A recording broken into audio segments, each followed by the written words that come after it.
Hey everybody, Brad Linder back at you again with another one for the daily sketch card show over here. Going to be doing, yes, I do know it's an 11 by 17 piece, and I've been working on this one for a couple of days. Had this put on the sideline and just finishing up the touchings on the inking here. Got it all inked up and ready to go. So just going to share this over with the page real quick for you guys. There's a full look. We're going to be coloring this up, and I'm going to do it in a classic style. It's going to be painted with Copics, but I will be doing it in a classic 90s style. So bear with me just a second while I put this over on the channel and up on the page so everybody can see it and share in. And I'm going to start in on this thing in just a sec. Uh, there we go. And now we are on the channel and live. So, hey, Carlo, glad you made it, man. I appreciate it. Like I said, I'm going to start in with this thing fairly simple. Going to be going old school with it so we can get this going and see how it comes out here. I'm going to put my ruler in place so I can brace this thing on the bottom here. Maybe. It's going to fight me today. There we go. Cool. All right. Now, I'm going to start right in with these outlines and get this going and just kind of paint him in. And like I said, I'm going to do it kind of old school 90s style where it's going to be very simple. I'm not going to go overkill with the colors because I want this to stay bright and crystal clear as we go along. And I want it to be kind of like a Mark Begley or Todd McFarlane style, the way they did the monochromatic colors back at the day. Back in the day, when I was a teen, they had great stuff going on in the mid to late 90s with this stuff, and they kept it going. And then the color stuff came in at about 94, 95, where Image was really kicking stuff out. And they kept that classic look until probably about mid 95. And then they started really shaking things up and mixing up the colors with digital coloring and higher end painted work. It got really, really thick there for a while. And now it's pretty much all computer generated stuff, and to each their own. It's all cool. I'm good with it. I do a lot of CGI coloring and digital with no problem. But this particular piece, I want it to shine in the classic format that it has to it. So that's what I'm going for. And I'm going to keep it really, really simple because this one's going to go in the sketchbook. As you guys know, the sketchbook is coming up. This is the last piece to it. And, of course, my daily lives will continue to go on a couple times a week. And we'll go from there. So we're not going to have any trouble with that. And I'm going to do 2 or 3 pieces a week. I've got one coming up. Today is this one. Tomorrow is another one, and then I've got a big piece coming up on Saturday. So I'm going to be finishing out the later part of the week with a couple for you guys. But I'm not going to say what I'm going to do other than this one because of the fact that I want to keep it right up until I actually bring it out. But that's all cool, man. It's all cool. Now, like I said, I'm just going over these Copics really, really simple and keeping these colors as clean as possible because these like to run because they're new. So especially these 2 blues that I'm working with right now, because this one is it's a B16, and I've only used it once or twice, but like I said, it's fairly new out of that set, so it likes to walk a little bit, and sometimes it likes to take a jog and run. Rarely ever do my Copics give me trouble, but this one happens too once in a while, so I have to be careful.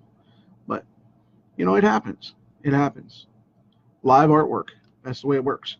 But over the last couple of days, since I broke my 1-year record and doing these things every single day for that duration, I took a couple of days off and caught up on some comic book stuff, got it ready to go, got some marketing stuff underway, got some new training coming out, and my big how-to program for comic creators.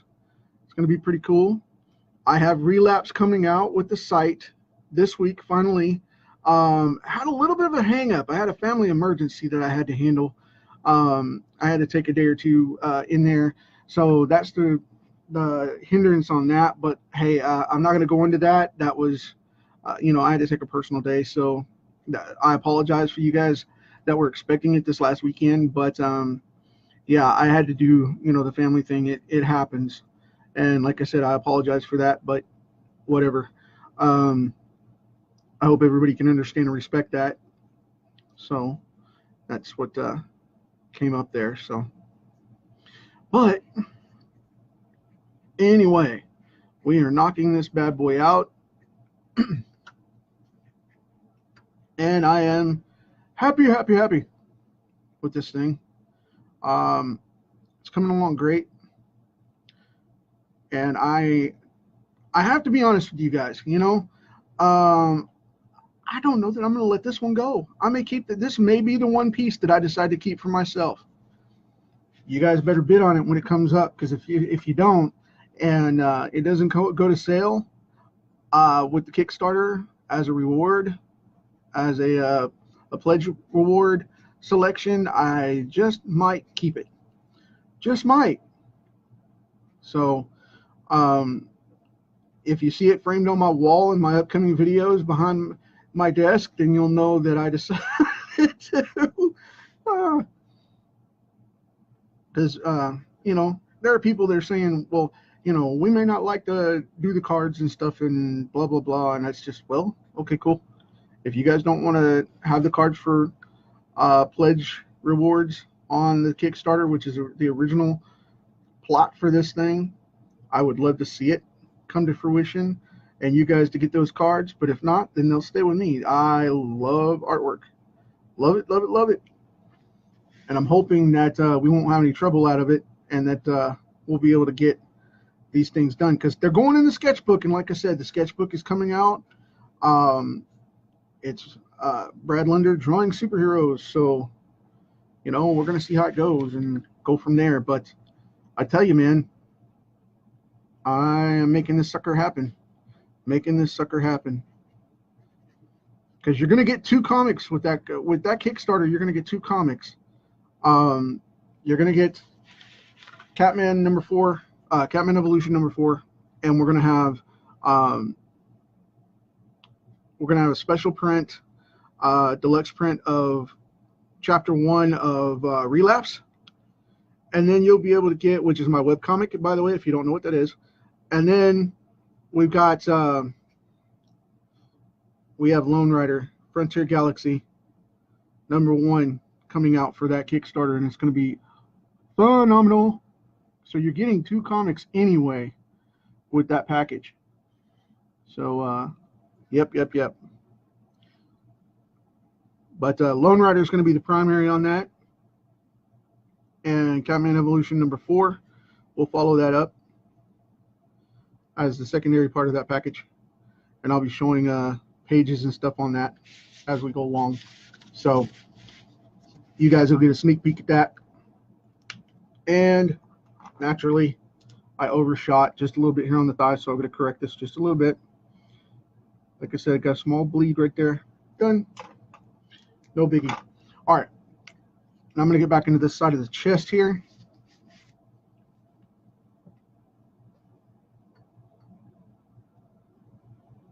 Everything is pointing to my desk. Oh, well, yeah. Man, I don't know, Jim. I've done a couple of videos. I've done a couple of face videos. They're on my YouTube channel. And it's mostly marketing stuff. But I've done a couple of videos, and they've been on Kickstarter and things like that. And I'm going to do some more face stuff, face-to-camera stuff. And most of it's been at my desk. Yes, most of it has been to my desk. But I don't know if I'm going to keep this piece or not, man. I mean, if someone wants it bad enough, we'll see how it goes. But I don't know. I mean, this is one of those 11 by 17 pieces, and it's kind of a special benchmark piece, being the 1 year piece. So I don't know if I'm going to let it go or not. We'll have to see. But I'm not going to be greedy about it. I mean, if someone wants it bad enough, then I'm going to let it go, because I want, you know, my fans come first. But we'll see how it goes. I may not be happy about it, but I'll let it go nonetheless. So you're not going to have to pull it from my cold, dead Kung Fu grip hands or anything weird like that, you know. I mean, I'm not stingy with it. I did it for the purpose of the sketchbook. And if it appears in it, awesome. You know, if somebody wants it and they want to take it as part of the sketchbook offering, cool. But we'll see, because there's a lot of good pieces in there, man. A lot of good pieces. I am very happy with it. Been pleased with it all along. Some more than others, of course. But I tell you what, I'm not disappointed with any of it. I dig it. I dig it. And I went with the classic Eddie Brock Venom. A lot of people don't like this Venom, but I do. And it was my drawing, so hey. Kidding. But no, it's one of those things where I just wanted to do this one. This is my favorite version. People asked me to do a bigger piece with Venom in it, and I was like, okay, cool. I'm not going to do the classic Spider-Man Venom, you know, butting head piece that everybody does. I wanted to do something a little more nostalgic, where you get a full good shot of Venom, and that's exactly what this is. Very cool piece. So it does exactly that. He's big, he's gnarly, he's intimidating, and very refreshing, in my opinion. So got a little bit of a bleed up here. So I'm catching those. Just sticking this line up just a little bit. Rain down here on the arm too, dang it. So, but yeah, I just want to thicken these up just a little bit to kind of cover that. So I'm going to get down here and I'm going to get this this last ribbon coming out of him here, this last little tendril coming off. And then we're going to get into some of this background right after I do his tongue. And we're going to get going here, because I've got a nice gray that I'm going to be doing, a nice cool gray that I'm going to be doing this with. Once I finish up the rest of him here for the white Spider-Man pattern, and well, the Venom suit pattern actually. And then I'm going to go into the tongue up there and get that knocked out with a pink and a nice green for the drool. And then we've got after that, I've got the background over there. So we're going to have everything going on. I got a trash dumpster back here. I got a cityscape, got some all cool kinds of stuff, man. Just a classic alley. And I thought it was a cool way to go.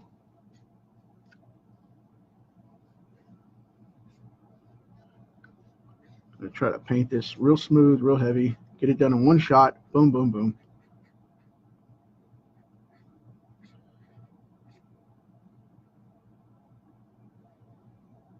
Okay. Now, with you guys coming on like this, man, I appreciate you guys showing up. I know I'm a little bit early in comparison to my norm, and I know that things are a little different now that I'm not on quite as often. But yeah, man, very good stuff. I so appreciate you guys sticking around with me and coming back on to check it out.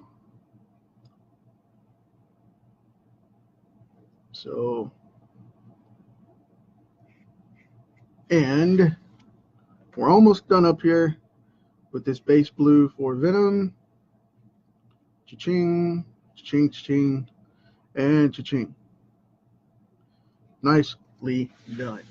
All right, cool. Yay, he's out. Now, I'm going to go in here and get this tongue going on. I've got a really cool pink for that, a salmon pink. How do I feel about the movie coming out? Man, it's perfectly fine with me. I'm okay with it. It's Sony hanging on to their rights since, Marvel is in bed with them now for the for the duration of the near future, with Spider-Man crossing over. No spoilers, please, for the Civil War, not Civil War, but Infinity War stuff. Please don't spoil it. But yeah, it's one of those weird things where we're gonna have to wait and see what happens with that property. I think Venom coming out is going to be a smart move for Sony to expand the property and keep the license without risk of Disney taking it over with their incarnation. So I also think that it's going to keep them from the franchise as far as Disney doing a hostile takeover of the company. So good deal. Kudos to Sony. I just hope the movie doesn't suck. That would be horrible. So we'll have to wait and see. But we shall see. We shall see. Now, as you can see here, hopefully, what I'm doing is I'm leaving these. Oh, I forgot to do his jawline. Shame on me. I'm doing the tongue here with the salmon pink. And then I've got the saliva spots on it as well. So we're going to handle that in just a moment when I finish this up. So, yep. There goes the tongue right there. A little more of it right there. And I'm going to do around this tip here and work backwards just a little bit. So, cool deal. But I'm excited about the movie. To answer your question, Jim, I'm excited about the movie. I can't wait. I really, really can't wait. I love the idea of the movie coming out. I hope that it does well for them. I hope it comes across and translates well. I hope they don't screw it up. Because their earlier version of Venom was horrible. I'm going to tell you flat out, man, that's horrible, horrible. I'm not happy with it. That Topher Venom was bad. I mean, it was great for the time, and it was cutting edge at the time, but I tell you what, it was bad, man. I mean, it was bad. They should not have released that. But unfortunately, they did. And we can't argue it. So I'm going to get this blue back out and knock this lip out. Got to be careful not to cross over onto his chest here.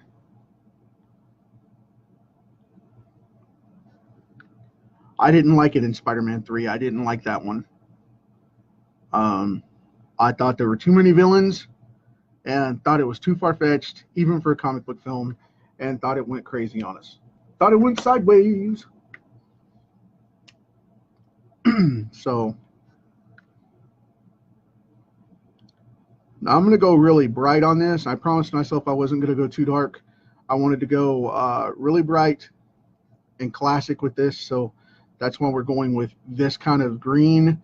It is, it's called a salad green. It's YG05, a yellow-green 05. And it has that 90s feel to it. I really like it. So, yep, just wanted to go nostalgic with this one. A lot of people are going to be disappointed with that, and it's like, you're going to go flat with it. It looks like an old man's comic book. So, that's what I grew up with. That's what I grew up with. So, and I like it because it gives it a I don't want to say a moist look because I hate that word, but that's exactly what it looks like. It makes it look moist. So it looks wet, and that's just gnarly. But you know, man, it was weird. It was weird. Yeah, I totally agree that and the whole dancing thing, the '70s dancing thing was weird with with that going on. I found that really strange with the dancing Peter Parker, coming out in the suit and dancing and going to get Mary Jane and then slapping her around and stuff. I thought that was weird. Um, that was very out of character. And I understand why they did it. They wanted to toughen him up a little bit and bring out the dark side of the power and make it look like what would have happened if the symbiote would have won because of the influence it had on Peter.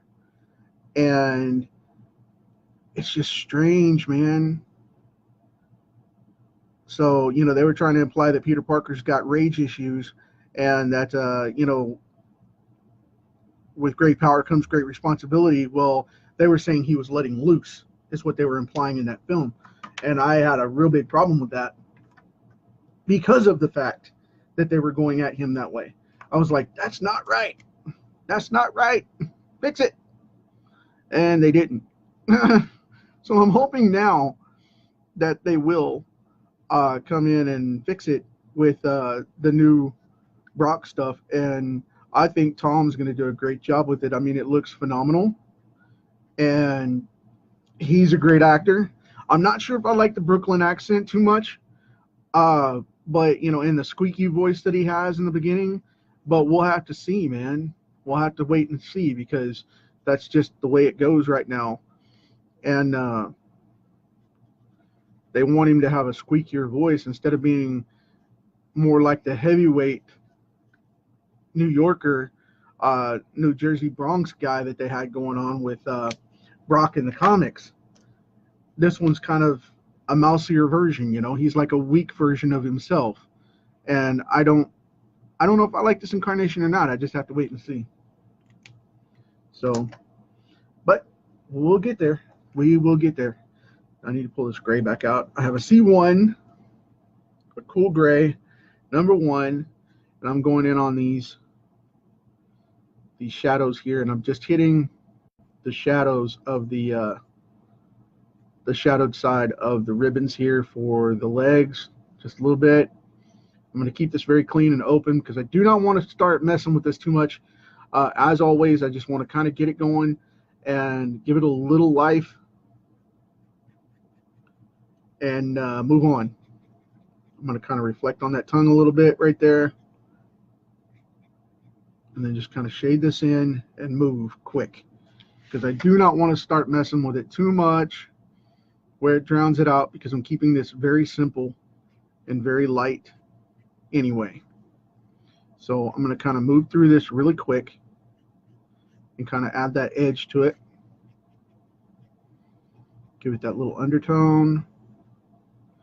Put on where that tongue is right there, like that. Kind of cause that shadow thing going on. And like down here, causing that shadow for the tongue.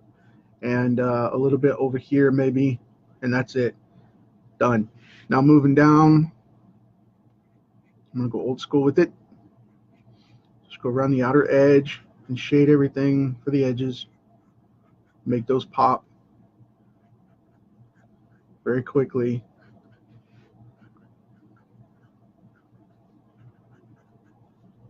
And we got it. That's it.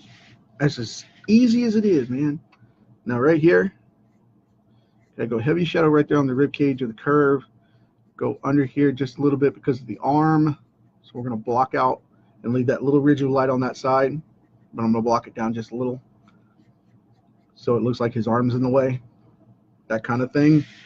Go over here. Same thing. And we have that going on. Now we've got his chin in place, got the tongue shadow in, got him ribbed out.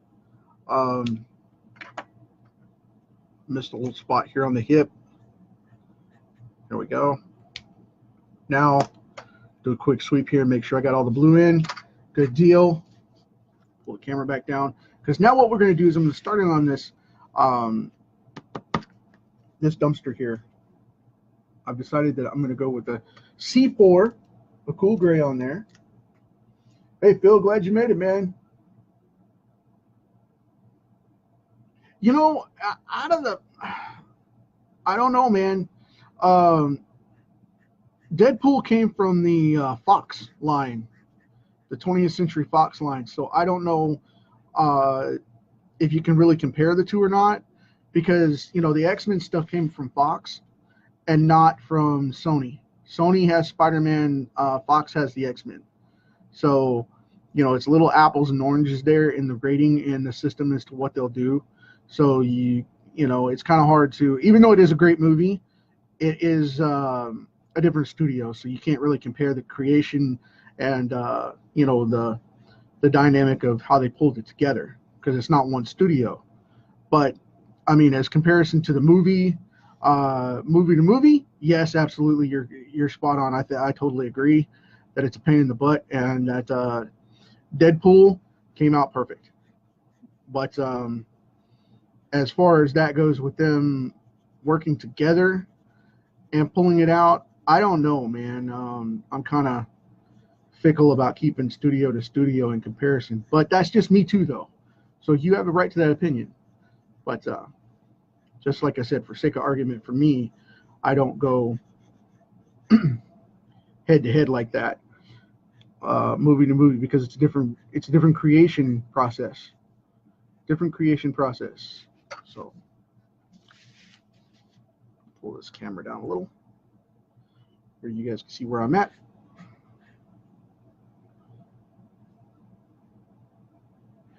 I'm trying to just darken this up a little bit and put it back behind him, because it looks a little thin, but we're getting there. And like I said, I'm keeping it monotone, so we're gonna have one great big color per section here. I'm not going to go heavy with the CGI stuff and get into, you know, the heavy graphic painting either, because a lot of people were asking me why I don't digitally paint this thing, and I'll tell you flat out, the reason I don't want to digitally paint it is because I don't want to go off of it. I want to keep it nostalgic, and I don't want to go off with it digitally. I want to keep it having a flow like an old comic book page from the 90s, like it's supposed to look, and just in my style. So this is, if I was drawing back in my teens or my 20s professionally for the companies, I think this is the way that I would have done it, because it's the way everybody did it back then, you know. And then when Todd came out with his original style and changed the market, and then Rob Liefeld came in with the action style, you know, that totally changed the game. And then Mark Silvestri came out and released his original style. Instead of drawing uniform stuff, he changed over and started drawing really, really slick, gritty stuff. Same thing with Will Spatasio. Will Spatasio came out with almost an animated style in the way that he was drawing stuff. So, you know, it just depends, man, what you're working on at the time and what the market will bear at the moment. Because a lot of people are like, well, how do I make it look updated? Well, sometimes it's better to go backward than forward. I like to do a lot of characters like that and go back, because the stuff now is so dependent on style that you can't really follow it, because it's all about the style instead of the story and the artwork anymore. It's not about the characters and it's not about the artwork. It's about a specific pocketed style. You know, it's not about the creativity of the artwork. And that's what I want to say. It's not about the creativity of the artwork anymore. It's about how fast can you turn it out, and then how hot your style is in the moment. And if you can't make your style sell that way, then you're just dead in the water, and I hate that effect.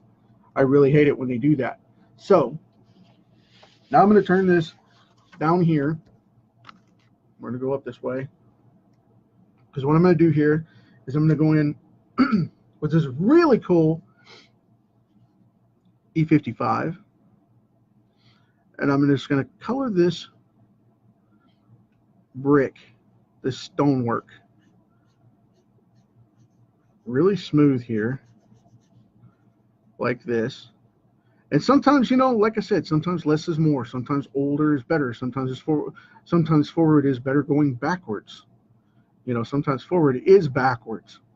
And people are so high strung now on wanting CGI and digital and, you know, all this mess where it's even getting to the point where people are arguing if you can draw digital versus traditional. Yes, I know there's a difference. I can do graphic art and I can do three-dimensional work. I have no problem with that, but respect the medium. You know what I mean? Don't be insulting people that have done this for 20 years and think that you're better than they are because of the fact that you come along with you know, a tablet or a digital sketch pad and think that you're it. You know, just because the technology's evolved doesn't mean that it's the only medium possible for this to continue. I see it all the time, and you know, even though Kindles are out there for a good 10, 12 years now, you're still seeing books being printed every day. So, you know, be very careful. E-comics, digital comics, which I'm a big, huge advocate for, does not mean that I'm not for traditional comics. Because I'll be the first one to tell you that they're still out there. I'm going to go back and do this lid real quick. Just be careful what you ask for and what you debate on, because it makes you look like a jerk when you go after somebody over disagreeing with something. You know, everybody has a right to their opinion, but everybody has a right to respect the other person's opinion and listen just as much in the responsibility of what they take in just as much as they say. So, you know, that's the reason why I didn't do this way. I wanted to do it or that way in a digital format, because I wanted to bring this up in this direction. I really, really did. I wanted to bring it up in a hardcore direction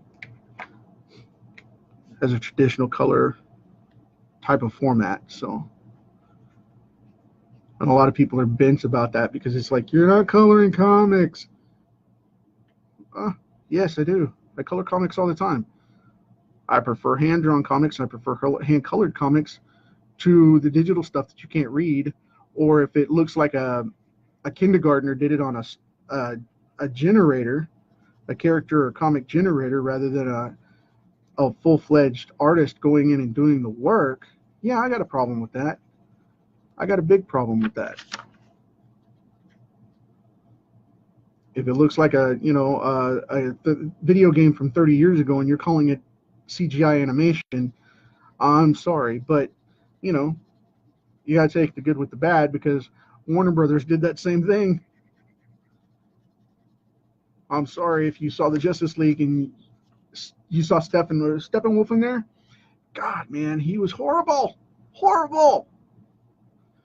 He looked like he was fresh out of a CGI video game from like 1998. It was bad. And the Thanos effects from Civil War were flawless. I mean, yeah, you knew he was a CGI character, and there were moments, you know, that you could tell, but only because you knew it was going on, you know, not because of the fact that it fell off and they dropped quality.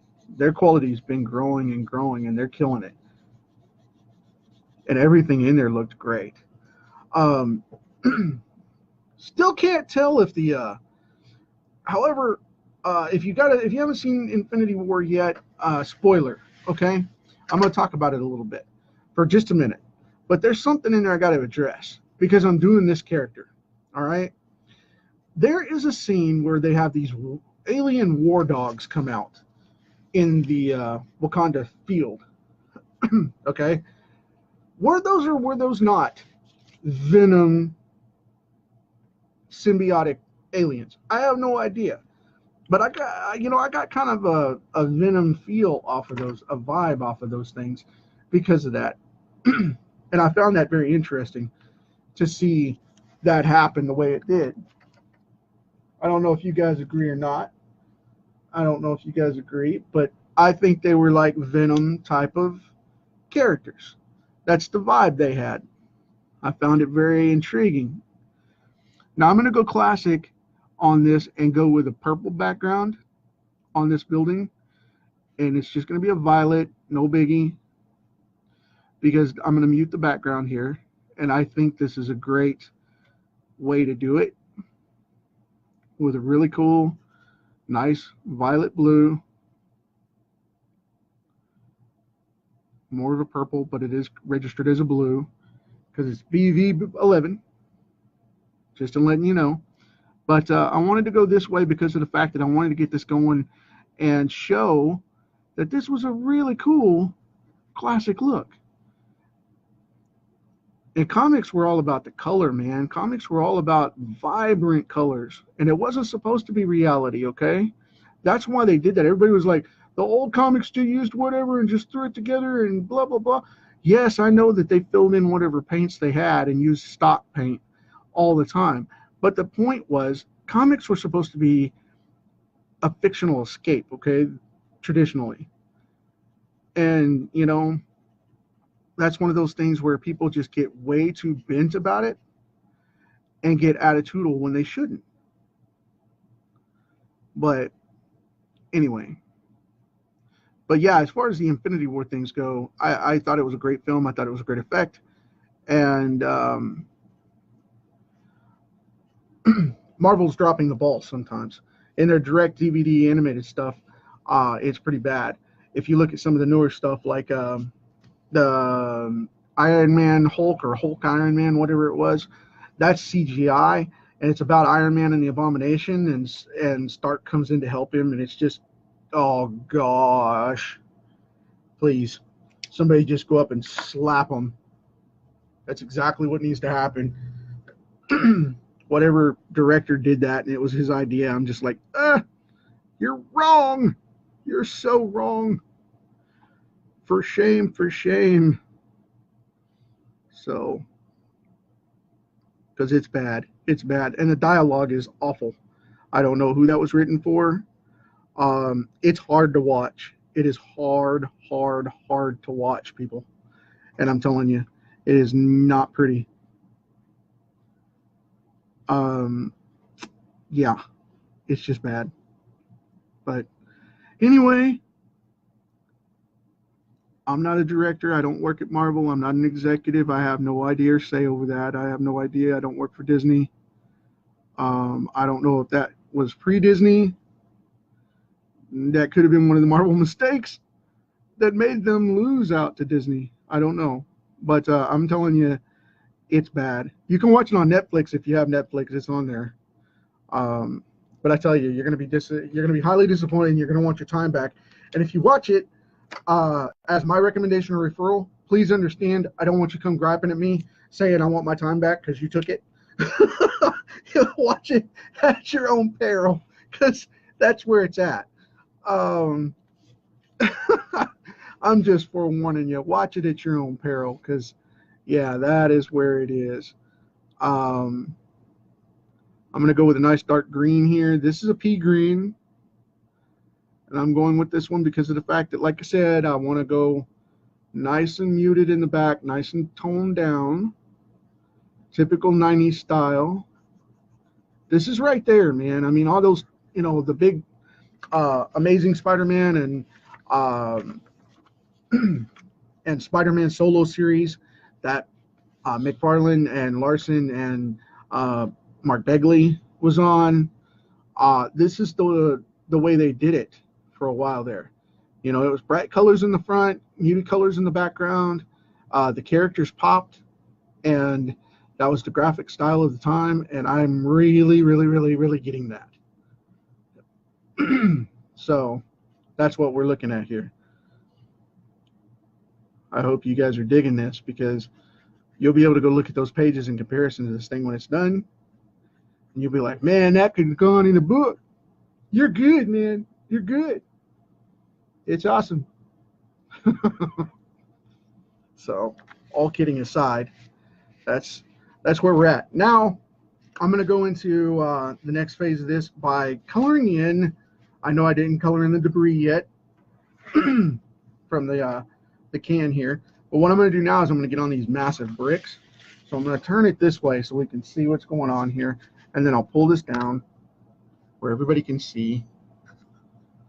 We're going to do some of this brickwork and knock it out, okay? So, yeah, the Hellboy dog things. Exactly, Phil. That's exactly what I'm talking about. Let's see here. Now, this is going to be a bold red for this. It is an R37. It's called Carmine. And this is probably going to be the boldest color that I use in the background. And the reason I'm using this is because I want this to look like a traditional brick red. Okay. So we're going to color this, and then I'm going to go in with the C4, and I'm going to blow it up. No, I'm going to shade it out and mute the grout a little bit so that we can get that going. Okay. Now we're getting this all done up here, and I didn't want to use a flat Sharpie red for this. I wanted to use something that was really, really cool and would complement the piece, and I think this is going to do it really well here. So, and I know I said I was going to keep this monochromatic, but like I said, I'm going to still have to, because the background's so close, we're still going to have to go to make it look and fit the style. We're going to have to go in with a gray and mute that shadow of the brick. So, and that's what I want to do with it. I want to use a dark gray and go in and hit that so that we can get this done. I'm going to change things around here so I can go at a faster pace here and get this a nice even wash.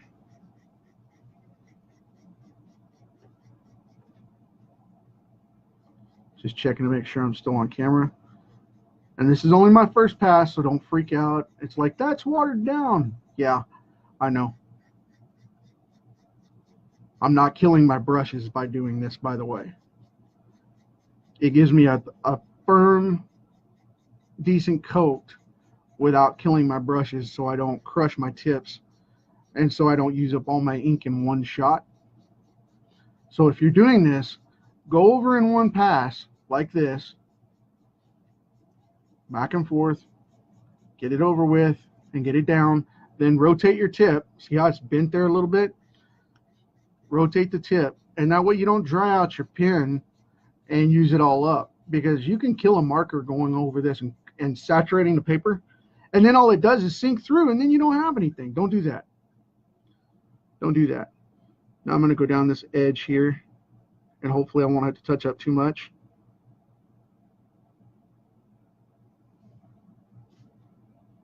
So we're going to get this going. And almost got them. Boom. Cool. All right. Now I'll work in from this direction. And the reason I'm going to work in from this direction is so that I can put a little more pop of a thick line on there. And it gives it a natural highlight in the paint. So that's why I like doing that. Not to mention the fact that I don't, whenever I flick up to pick up the brush, I don't kill it because of splatter. So that's two little safety tips there for you. And then go back up like that. Done deal.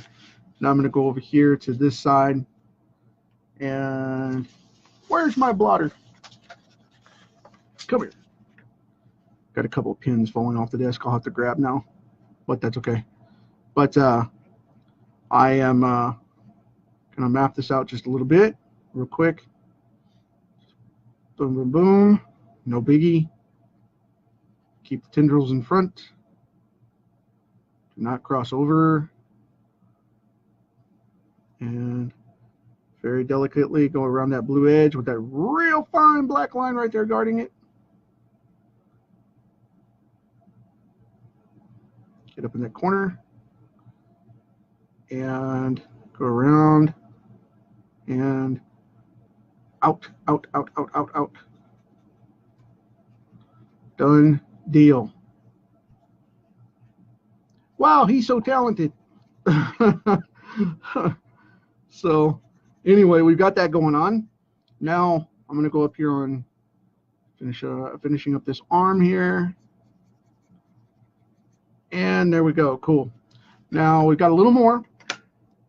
I'm going to knock this out all the way down to the paper edge here and to the floor edge of the trash can and of the bottom of the building. So we're going to get this out.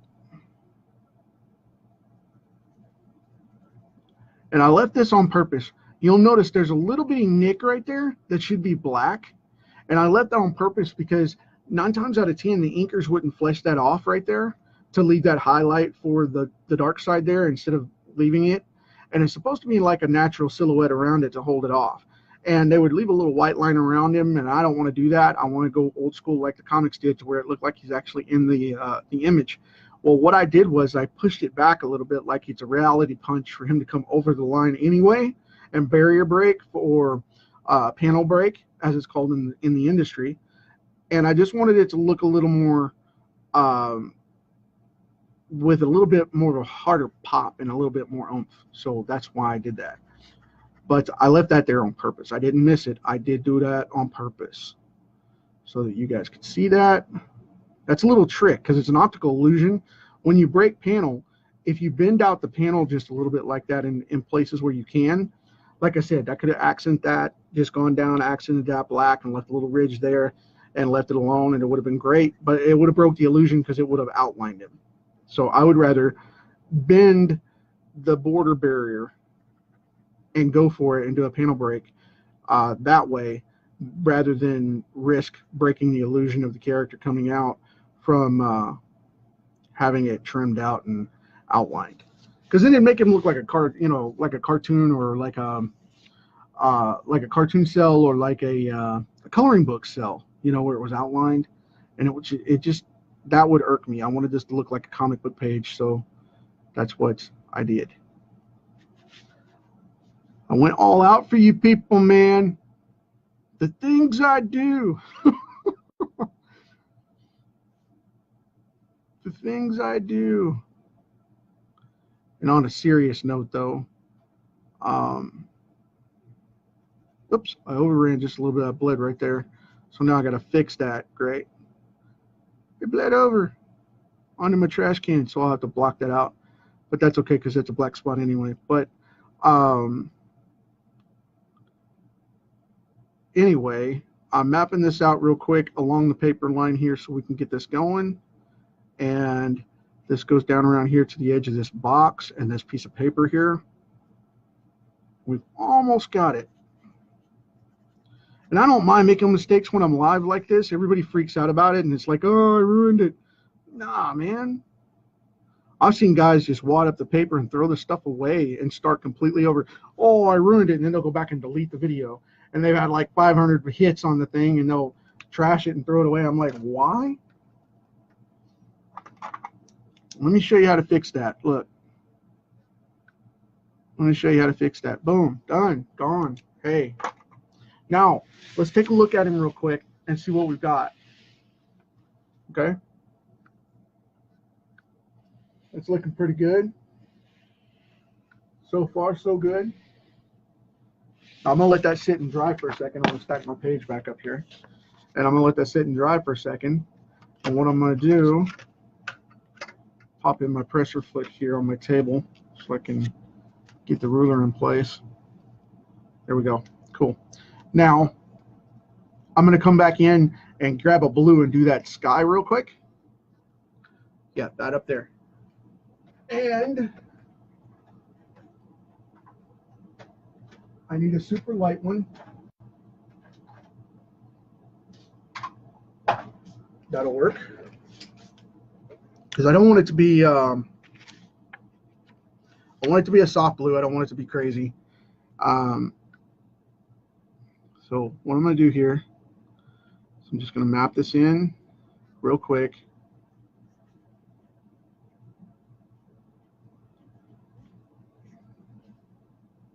And if you see funny colors coming in, it's not because they're smearing or bleeding over. It's because the underpage has marks on it. and as the paper gets wet, it's showing through. Because this is a regular sheet of paper here. This is a thick 70-pound. When I did this as a 70-pound page instead of an artboard, because I wanted to make it frameable, and I wanted to keep it simple and easy to ship. So if I did sell it or gave it away as a reward, I could roll it up and send it to you guys safe in a tube, and then you can mount it and not have a problem. So better protection than laying it flat and sending it out. So less chance of it getting creased or bent or whatever. Unless I have unless I pack it like I do a board, I can pack those like really thick and hard. I've got a packing board that I, portfolio style packing board that I fold up around them and trim down and tape them down. And they're wrapped up nice and neat like a Christmas present. So no chance of anything going wrong with that. And the cards are just wrapped in, they're wrapped in insulation cardboard, so we don't have to worry about that either. Those things are really tight. So, but there's the classic blue. That is a B000, by the way, for that blue. What I'm going to do here now is I'm going to go in with this this E55 again, and I'm going to put in this door so we can have that.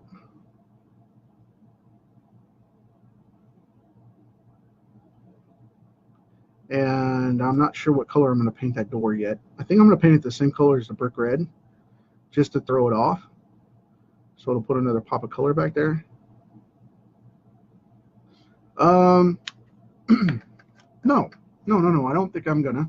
What I'm gonna do is I'm gonna make that sucker metal. I'm gonna make it gray like a metal door. That'll work. So that'll work. We got that going on. And what I'm gonna do here is I'm gonna grab that that E55 again and do that top hinge, since I did miss it. A lot of people would color over that and leave that alone, but not me, not me. Dun dun dun. So we got that going on. Now, okay, cool. We've got, let's take a look. We've got him all colored up, except for the paper in the trash can, the box down here at the bottom, and then the ground. So we're going to go in, and I have a wonderful concept color for that. I'm going to use an E00 on the ground here. I'm going to turn the page so I can get to it. I'm going to go in with an E00 right after I do another erase pass, because I want to get the grit off from the pencil, because I can see it. It's like pencil dust. That's probably where I lay the page. It's all right. Get that out of the way, nice and neat. Now I'm going to go in, like I said, E00. It's called Skin White. I'm just going to go right over this really quick. And it doesn't even have to be persistent or complete or opaque. It just has to kind of be laid in there a little bit to get the color down.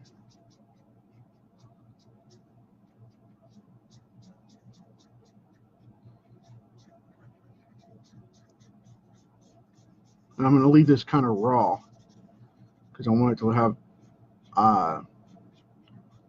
a transparency to it so that it'll work. All right. That's what we're after here.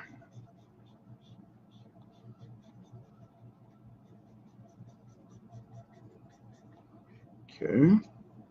That actually works, man. I like that. All right, I'm going to switch over here so I don't crush my tip.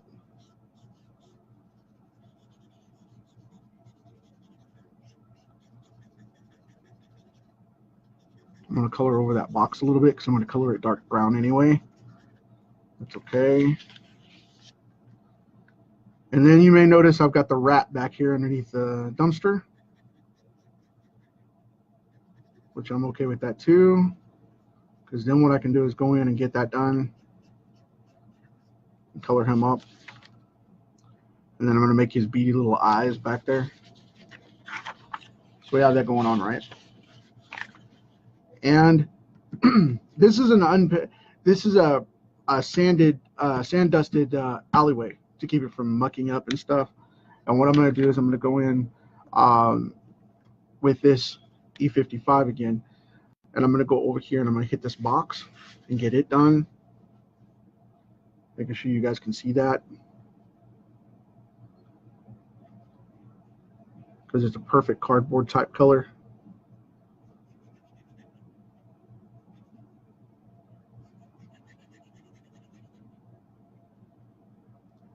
I don't want to cover up that tape there, so I'm going to leave that open.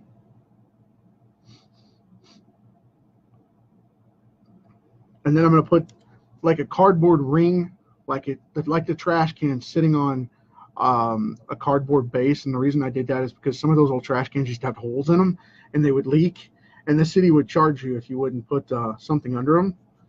A friend of mine told me about that. So, yeah, I thought that was a cool thing to add on. Just kind of a tidbit, you know, of reality in New York. So I don't know if they do that anymore, but with recycling and everything, and this is kind of, like I said, an old 90s set. But yeah, that was a recommendation. So I was like, sweet. And now I'm going to go back in with this violet just a little bit to kind of put in, like this is the back out of a building or something like that. And I'm going to put in a couple pieces here and there of some trash like that, some wrappers that are colorful and kind of thing like that. I'm going to do this kind of deal and put in some wrapping paper kind of things. And then I'm going to go in with this blue, and this is a darker blue here, so I'm going to put in like a box just to make it pop a little bit.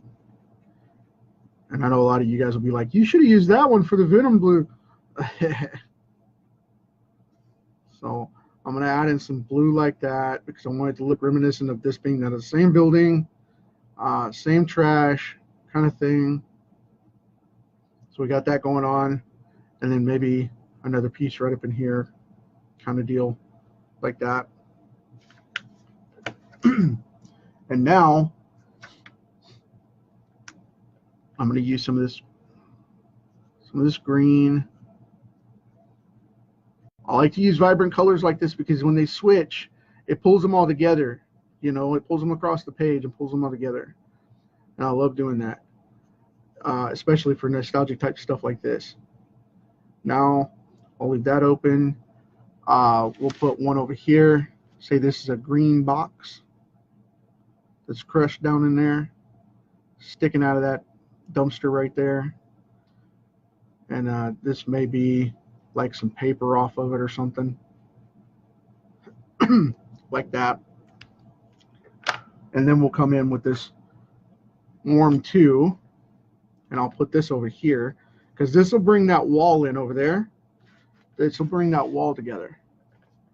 So we put in some warm 2 like this, and it'll bring that wall down, and it'll bring that other building up there down. It'll bring this building in. And we don't want to put any brick red in here because we don't want to look at like the bricks are in the trash on this side. So we go this way like this and pull it together. And then we go back over it with just a gray, which I'm going to use a C4 on this one. And the reason I want to use a little bit of C4 on this one is because of the fact that I want to mute it from the trash can. And this will bring that other dumpster in. And I just want to mute those connections to break that up just a little bit. So there we go. And now it's got a nice little shadow there, a shadow there, like that. So it's got a little bit of dimension to it, not much, but a little bit, like that. And then we'll leave it alone. Okay. And I'll pop in a little bit like that right there. So we have that down there. And I'm going to go ahead and put this in at the street level. I'm going to put in a nice shadow right there. Cover up that mouse or rat. We have that going on. And you cross the colors. When you do this kind of monochromatic thing, you cross the colors, okay? Do that a lot. Because now check this out. I'll go in with the same red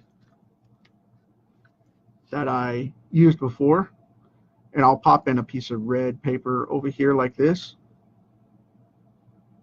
in that dumpster that way, and maybe one down here to give another pop of color, and leave that around there like that.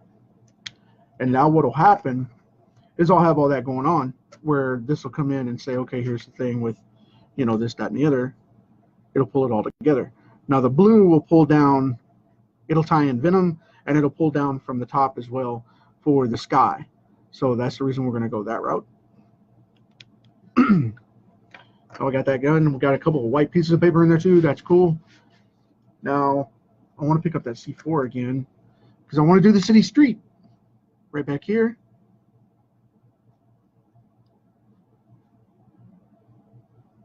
I'll leave that sidewalk open. I'll use the lighter one for that and pull that together. Now where'd my C1 go? This will be pavement. And then I'll pull that together. Yay us, right? Cool deal. Now what I'm going to do is I think I'm going to take the warm 2. I think that'll be dark enough. I hope. We're going to find out. Because I don't want it to bronze it. Nope, not dark enough. Okay.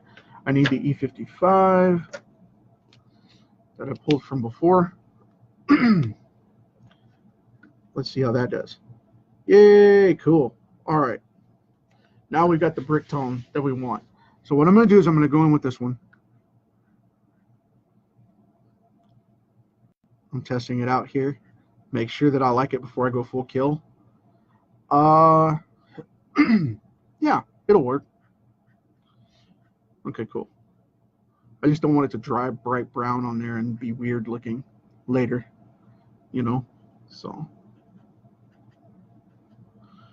now we're gonna add in just a little bit, and cool deal. Like I said, I'm not going full 3-dimensional with this or even 2D with it. I'm just keeping it really simple in these trims and running along with it along the edges just a little to make it pop out. And that's it. Okay. Now back up top, start back here. And like I said, all I'm doing is drawing in a little bit of line just to give the brick a little bit of mortar so they have that hold and that shadow look.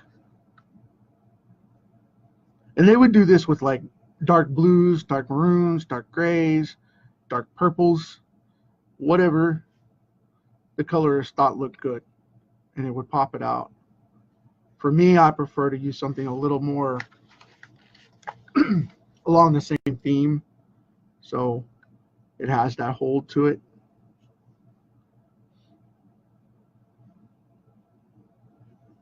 Just outlining these just a little bit, and you'll be shocked at how cool that this makes it look when it dries because of this one little add-on. And nobody does this anymore. Everybody wants to make it look super realistic and whatnot, and sometimes you have to leave it to the mind to do the imagination work and let it do the job, you know. You don't have to have every detail. Let it extrapolate a little bit and figure it out. It's good for your mind to do that. It's healthy. If you give everything to your mind's eye, then your mind has nothing to imagine for, nothing to work for, and then it gets lazy, and then you get, you know, Sudoku head to where you have to do Sudoku to keep your mind and memory functional. And I think that I do wholeheartedly believe that. I've seen it in too many people to where, you know, you lose your memory and stuff because nobody thinks, you know, everything is now. And I know every generation says how easy the generation after them has it, but nah, man, I'm telling you, this is a great time to be alive. I'm not knocking it at one bit. But what I'm saying is don't let technology rule you. You rule the technology. It's a tool, not a lifestyle. Okay? There's a big difference. And that's something we have to get away from, where we're not all plugged in all the time. And doing these cards and pieces and art stuff for a year live every day, man, I got a huge wake-up call and inside look to that. And it's true. It is wholeheartedly true. You can get addicted to this stuff. And I know a lot of people are like, you're going to quit. You didn't do it live. Wait a minute. Wait, you worked for a year and you didn't do it live. Why? And I'm just like, because I needed to take a day off. I needed to rest a little bit.